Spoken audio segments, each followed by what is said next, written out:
We also mentioned in the introduction about a guy called Al. Is it Al Bielek? Al Bielek, yes. Yeah, who passed away. Was it last year? Wasn't it? Yes.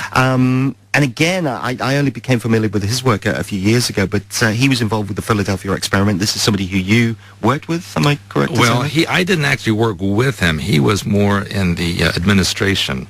I was a lonely experimentee, basically, and but I knew Al years later when I met him, and we talked about some of the things we experienced. Again, if you're not familiar with Al Bielek, then look on YouTube and Google him, because there's some fascinating interviews that he's given.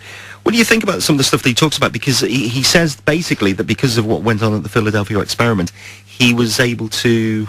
I don't think he could control it, but it was a bit like The Time Traveler's Wife, the film. He could literally leap into different time periods. Well, that's an interesting topic, because some of the men who survived the ships bleeping in and out of reality, there's a story of how some of them in the subsequent days had gone to a bar in Philadelphia, and they got into a fight with some of the people there.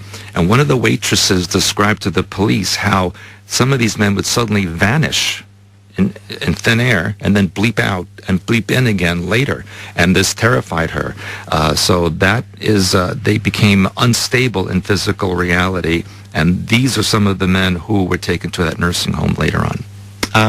What do you think of Al's story about him traveling to the future? I can't remember the dates, but it was something like 2037 or something like that, wasn't it? Yeah. And, again, Al's stories are his stories. I didn't experience the same things that he did because he was at a different level or perspective in the project than I was.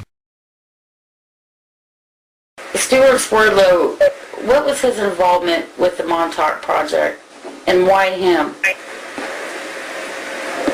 Stewart Swerdlow, yes, I know him. He was involved with part of the project. Right. He did not know the whole project. What was his involvement? What did it entail? I can't give you a straight answer on that, because I don't know now what part he was involved in. I understand that. I mean, but what I was wondering what made him so special. Why was he chosen versus anybody else?